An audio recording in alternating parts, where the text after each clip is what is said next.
La crypto-monnaie nous enseigne beaucoup. C'est un écosystème qui est assez riche. Voilà pourquoi j'aime l'écosystème blockchain. Parce que grâce à cet écosystème blockchain, j'ai appris beaucoup de choses au fur et à mesure que le temps passe. La blockchain couvre des secteurs assez variés, assez divers. Dans cette vidéo, nous allons donc voir 10 choses qu'on apprend de la blockchain. Cet article des Crypto Edu, c'est juste un article que vous devez lire. Je vais laisser le lien en description de cette vidéo pour vous permettre de lire et d'aller plus en détail dans ces 10 points-là. Parce que vous-même, vous allez vous rendre compte de l'importance et de l'intérêt que la blockchain et la crypto-monnaie suscitent en vous quand vous êtes dans cet écosystème. Vous apprenez bien d'autres choses et diverses autres choses et c'est juste génial. Donc, la première chose dont on apprend quand on est dans cet écosystème, c'est la régulation. Vous savez très bien que l'écosystème de la crypto-monnaie, c'est un écosystème qui est en train de se créer. Et donc la régulation, les régulateurs sont en train de vouloir appliquer le cadre légal sur la blockchain, alors que la blockchain est en train de vouloir plutôt qu'on définisse ce nouveau cadre pour la blockchain. Donc cette différence-là qu'il y a entre les objectifs de la blockchain et les objectifs des lois, des droits actuels, c'est un peu en contradiction. Voilà pourquoi c'est difficile de réguler les crypto-monnaies. Et quand vous êtes dans cet écosystème, vous comprenez donc pourquoi certains pays taxent les régulateurs d'être laxistes. D'autres personnes pensent qu'on ne devrait pas réguler les crypto-monnaies. Certaines personnes disent que les régulations vont tuer l'innovation et des lois qui se mettent par-ci du cadre MiCA du côté de l'Europe qui sera adopté autour de 2025 qui va permettre de traquer même les investissements de $1000. Donc, ça, ce sont des choses qu'on apprend quand on est dans cet écosystème. Parce que quand tu investis dans quelque chose, tu essayes de savoir quels sont les éléments qui peuvent faire en sorte que ton investissement balbutie ou bien se porte bien. Quels sont les éléments qui peuvent aller en faveur de ton investissement. Et du coup, tu prêtes attention à cela. Deuxième chose que tu vas découvrir justement dans cet écosystème, c'est les mathématiques, la cryptographie. Bien évidemment, ce n'est pas tout le monde qui va s'intéresser à ce niveau de détail de la blockchain, des crypto-monnaies. Mais déjà, au moins, vous savez que tant que vous n'avez pas révélé votre identité à quelqu'un, la personne a simplement votre adresse. Et vous avez un portefeuille, vous n'avez pas d'email et vous avez la crypto-monnaie à l'intérieur. Vous avez quelque chose que quand vous envoyez, ça va sur la blockchain. Et cette blockchain-là, une autre personne peut recevoir, interagir avec vous sans vous connaître de par le monde entier. Et ça, c'est simplement cool. Et forcément, vous allez entendre parler de cryptographie derrière. Et la cryptographie, c'est justement ces algorithmes qui permettent de masquer une information et de ne pas la faire visible de façon claire à ceux qui vont pouvoir voir l'information. Si je prends ce test-ci et je crypte, vous verrez simplement un tas de choses que vous ne parvenez même pas à lire. Pourtant, c'est ce même test-ci en fait. Donc, voilà les éléments qu'on apprend avec la blockchain. Une autre chose qu'on apprend avec la blockchain, c'est aussi comment la blockchain est structurée, quelles sont les informations, la structure qui guide tous ces éléments qu'on a à l'intérieur. Et on va donc voir les Merkle Tree. Les Merkle Tree, c'est tout simplement une structure d'arbre qui a un nœud central qui est appelé donc la racine. Et la racine maintenant a les feuilles. Les feuilles, ce sont les éléments les plus bas. Mais vous allez vous rendre compte que sur une feuille, il n'y a pas plus de 2 branches. Il n'y a pas plus de 2 branches. Il y a maximum 1 and 2. C'est terminé. Il n'y a pas 1, 2, 3, 1, 2, 3. Non. Il n'y a que 2 possibilités. On va à gauche, on va à droite. Et pour chaque élément qui sont plus bas, on ne peut aller à gauche et à droite uniquement. Donc on ne va pas voir à un moment donné, il y a 1 ici, on descend encore tout droit, tout droit, tout droit, avec 1, 1, 1, 1, 1. Non, ça ne fait pas un arbre complet de Merkle Tree. Le Merkle Tree est complet jusqu'au dernier niveau. C'est complet. Donc le dernier niveau aura maximum un élément sur tous les éléments qui seront plus hauts. Et là, c'est un arbre complet. Et ces derniers éléments-là, c'est justement là qu'il y a vos transactions. Vos transactions se retrouvent dans les éléments les plus bas. On va donc hacher, coupler les deux avec la racine. On va hacher encore, hacher. Jusqu'à la fin, on aura un seul élément du hash ici en haut qui va faire justement le hash du bloc de cette transaction. Et c'est ça qui va être accolé avec la précédente, bien la suivante transaction, ainsi de suite. Donc, ça, ce sont les éléments que les personnes qui ne sont pas peut-être informaticiennes découvrent justement quand ils arrivent dans cet écosystème. Troisième chose, c'est l'énergie. vous savez très bien que l'énergie est au cœur des débats sur la blockchain. La blockchain, le minage est énergivore. Certaines personnes disent non, l'énergie c'est plutôt quelque chose. Donc la blockchain est en train de vouloir plutôt apporter un plus parce que créer les monnaies, ça demande beaucoup plus d'argent. Les banques, les ATM et tout ce qu'il y a comme structure pour gérer cet argent-là, c'est beaucoup énergivore. Alors que avec un portefeuille, tout le monde a déjà un portefeuille. La blockchain, ce n'est qu'une application à l'intérieur de ce portefeuille et tout le monde peut utiliser. On n'a plus besoin en fait, de faire plus que ce qu'on a déjà aujourd'hui d'une certaine façon. Et bon, bref, c'est un débat. Certaines personnes taxent le Bitcoin d'énergivore, de pas assez intéressante pour l'environnement parce que créer un Bitcoin, ça consomme beaucoup d'énergie. Mais bon, on va toujours remettre en question, ça coûte combien aujourd'hui de créer l'argent? L'argent aujourd'hui, ça coûte combien de créer et de gérer cet argent-là au quotidien, par exemple? Et le débat est ouvert, bien évidemment. Je vais juste vous faire part des points que j'ai appris dans l'écosystème. Et ça, ce sont ces points-là, justement. Quatrième, c'est l'historique, l'évolution monétaire. Avant la blockchain et les crypto-monnaies, je ne m'intéressais pas à l'argent.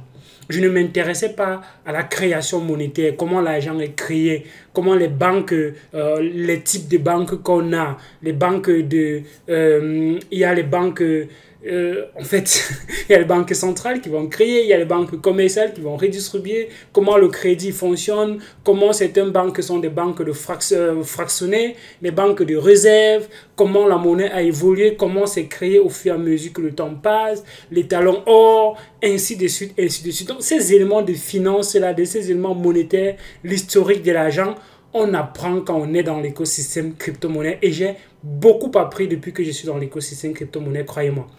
Autre chose, c'est la finance. La finance, c'était ce dont je parlais tantôt. Comment les cycles monétaires fonctionnent, comment les crises économiques sont créées, comment les bulles se créent, comment les États impriment de l'argent, comment. On apprend beaucoup de la finance quand on est dans l'écosystème crypto-monnaie.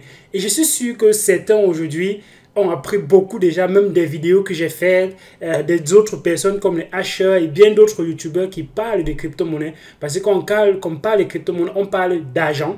Parce qu'effectivement, la crypto-monnaie a pour objectif de remplacer les systèmes financiers actuels. Et qui dit donc remplacer quelque chose, dit connaître, comprendre comment ça fonctionne. Pourquoi on a la quantité de crypto-monnaies qu'on a? Qu'est-ce qui drive le prix d'une crypto-monnaie? Comment l'argent fonctionne? Qu'est-ce qui fait la demande? Qu'est-ce qui fait l'offre? Qu'est-ce qui fait...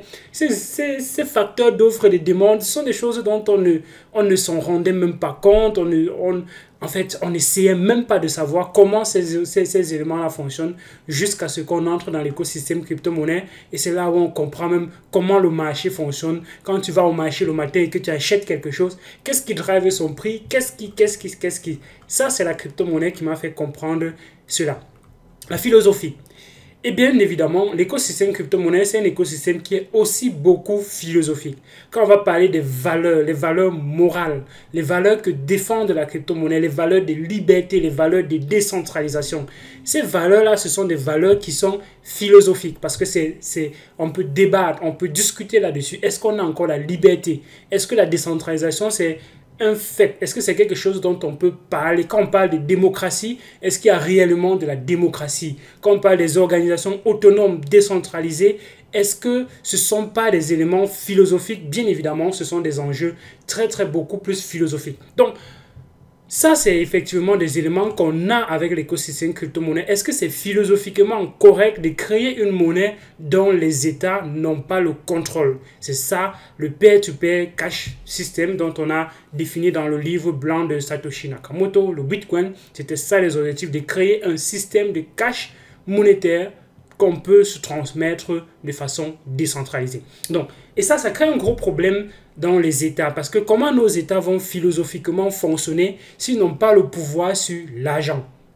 S'ils n'ont pas le pouvoir de taxer les utilisateurs, le contrôle des flux financiers, s'ils n'ont pas ces éléments de maîtrise qui sont en fait, en réalité, même des éléments de souveraineté, comment les États aujourd'hui se positionnent face à cette technologie-là qui, bien évidemment, est en train de prendre beaucoup plus de place dans l'économie mondiale. Donc, Ça, ce sont des éléments philosophiques qui sont très forts et on apprend justement dans l'écosystème crypto-monnaie. Les théories des jeux, le game theory. Le game theory, vous savez très bien que les théories des jeux, ce sont des rôles qui sont tellement cruciaux qu'on rentre dans des plateformes où il faut se positionner sur le long terme, sur les échiquiers de façon mondiale. Les États jouent effectivement à un jeu. Ils jouent à un jeu et comment on se positionne dans ces différents éléments-là. Comment est-ce que la Chine fait pour damer le pion à un moment donné aux États-Unis ou bien les États-Unis font pour être ce qui... Comment est-ce qu'on se positionne dans l'échiquier mondial? Comment le Bitcoin fait pour prendre aussi autant plus de place que le temps passe? Ça, c'est justement un game theory. C'est comme un joueur qui est dans un jeu. Vous ne le voyez pas trop, ses mouvements avancés, mais à la fin, vous vous rendez compte qu'il a conquis le maximum d'espace possible. Et c'est justement ça que le Bitcoin nous apprend. On n'a pas besoin d'aller vite. On a besoin d'aller différemment avec une stratégie. La stratégie du Bitcoin au départ, c'était de pousser les sous-bancarisés, les personnes qui n'ont pas accès à la banque, à la finance, parce que c'est eux qui ont d'abord besoin beaucoup plus de ces services-là. Et une fois qu'on acquiert ces personnes-là, on peut maintenant essayer de toucher d'autres personnes. Et ça, c'est une théorie qui est assez fondamentale, bien évidemment. Mais bon, bref, on ne va pas rentrer dans ces détails-là. Les droits de l'homme, inclusion financière, la protection des vies privées, la protection des vies privées. On sait très bien à quel point c'est important.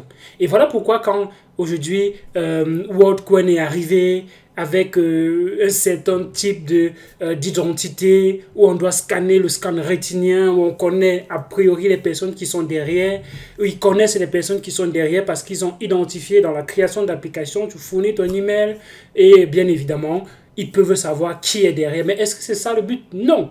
Le but, c'est qu'on ait une identité numérique décentralisée dont tout le monde sait que effectivement il y a une personne et une seule personne derrière ces adresses-ci, mais sans forcément révéler qui est la personne.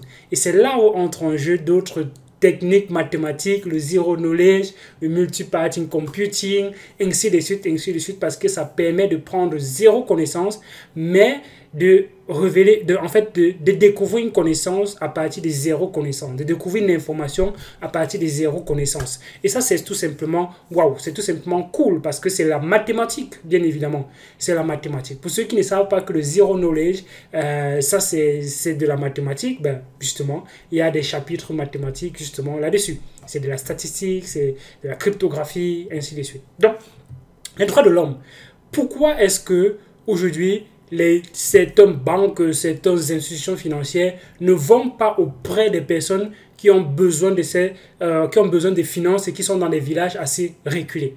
Ils vont tout simplement dire c'est pas profitable. C'est pas profitable d'aller installer une banque dans un village ou bien aller mettre les ATM dans des endroits où il y a simplement 10 personnes qui utilisent ou 100 personnes qui utilisent. Mais ces 100 personnes-là, est-ce qu'ils n'ont pas besoin d'être également bancarisés? Est-ce qu'on doit les sacrifier simplement parce que ce n'est pas rentable? C'est ça les questions que ça pose. Les questions de différence sociale. Pourquoi certaines personnes ont accès au système monétaire et d'autres personnes n'ont pas accès? Voilà pourquoi c'est un peu problématique. Et ces questions-là sont justement soulevées au niveau de la blockchain. Avec son aspect assez simple, assez facile d'entrée, ça peut permettre justement à tout le monde d'être bancarisé. Et si tout le monde est bancarisé, c'est encore mieux. C'est mieux même pour les États, c'est mieux pour le commerce, c'est mieux pour le business. Parce qu'il y aura beaucoup d'argent qui va circuler. Et on permet à cette petite personne-là qui n'avait pas la possibilité de s'offrir des biens et des services, de s'offrir ces biens et des services et d'être connecté de façon, à l'échelle mondiale. Parce que l'argent, ça connecte les personnes aussi. Comme les réseaux sociaux, ils ont accès à Facebook. Mais pourquoi ils n'ont pas un compte bancaire? C'est un problème. C'est un problème. Pourquoi ils n'ont pas accès aux services financiers? Pourtant, ils ont accès aux réseaux sociaux. Donc, les réseaux sociaux, c'est plus important que les services financiers, alors qu'ils ont besoin de dépenser de l'argent chaque jour pour pouvoir s'offrir des petits biens et services autour d'eux. D'une certaine façon, ils utilisent l'argent, mais ils n'ont pas droit à d'autres avantages, à d'autres services qu'offre l'argent et qui n'est tout simplement pas acceptable, en fait. Donc, voilà les valeurs que prône la blockchain aujourd'hui. Est-ce qu'on va réussir?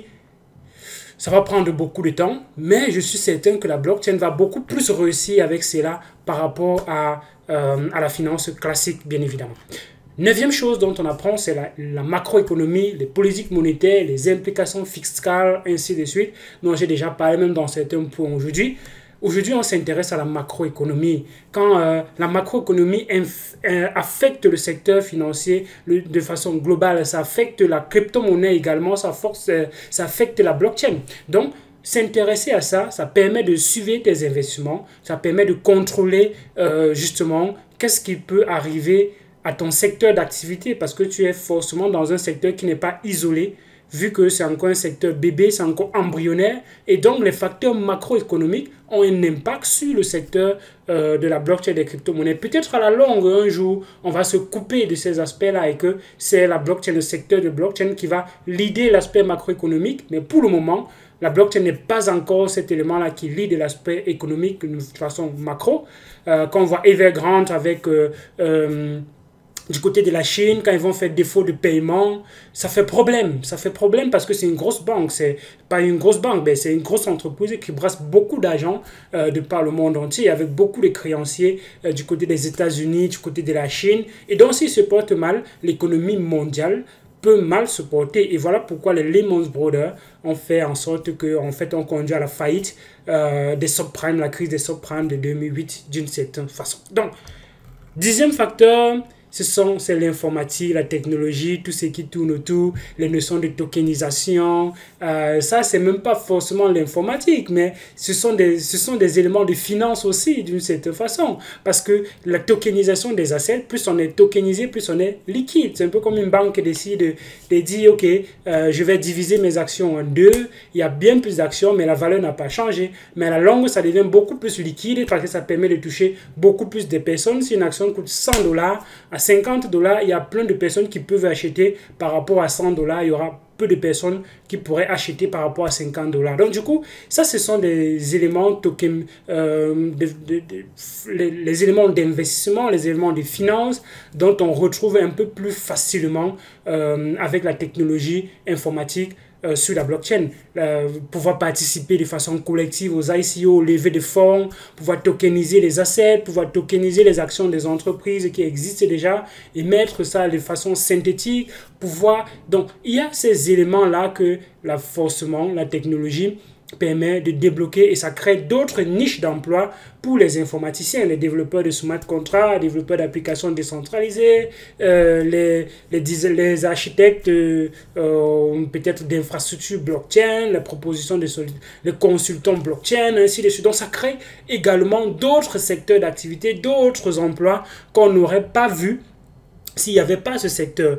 Et c'est pour ça que je pense que même l'intelligence artificielle, à la longue, va créer d'autres emplois qu'on n'avait même pas imaginés. Les réseaux sociaux ont créé des TikTokers, les web marketing, créé des influenceurs, ça a créé des créateurs de contenu, des éditeurs, des copywriters qui en ont beaucoup. Il y en a tellement d'emplois qui ont été créés, même le web design, même simplement les monteurs vidéo ont explosé parce que la demande sur les réseaux sociaux ne fait qu'exploser. Les gens qui font le design pour les maquettes, ainsi de suite, les flyers, ça a explosé parce qu'il y en a beaucoup plus de demandes maintenant parce qu'on a besoin de visuels sur les réseaux sociaux. Donc ces services-là ont simplement explosé et il y en a d'autres qui se sont créés forcément parce que les réseaux sociaux ont eu certaines demandes. L'intelligence artificielle va également créer d'autres métiers qu'on ne sait même pas encore. C'est là 15 ans, on disait à Kabilam qui serait le TikToker le plus riche du monde. Il n'aurait même pas... Ils auraient dit, mais c'est quoi ça? C'est quoi cette folie-là? Moi, je vais être ingénieur, moi, je vais être pharmacien, je vais être informaticien, je vais être docteur, je vais être mécanicien, ainsi de suite. Ça, ce sont des choses... dont il y a plein de métiers qui sont qu'on n'avait même pas pensé que ça pourrait exister il y a de cela 10 ans. Dis-moi ce que tu penses en commentaire de cette vidéo, like et partage et permet à d'autres personnes de comprendre qu'ils sont dans un endroit où ils apprennent au quotidien. Quand ils lisent simplement une information, ils pensent que l'information n'est pas une information qui apporte une plus-value chez eux. Non, ça leur apporte quelque chose parce que ça développe une certaine conscience dans un secteur nouveau, un domaine nouveau. Et du coup, quand ils vont apprendre d'autres de ces choses dans le même secteur, ils seront beaucoup plus confiants. Dis-moi ce que tu penses en commentaire de cette vidéo. Qu'est-ce que tu as appris d'autre dans cet écosystème en dehors des 10 choses qu'on a partagées? dans cette vidéo. C'était Elvis Conjo. Like, partage, abonne-toi pour ne rater aucune des vidéos. En description de la vidéo, tu trouveras le lien pour les formations, les stratégies, comment préparer son bull run, la formation complète pour être un bon crypto-investisseur et transmettre la connaissance. Une personne qui comprend ce qu'elle fait est mieux qu'une personne qui fait simplement les choses en espérant que ça porte chance. À d'autres vidéos sur la chaîne. Ciao.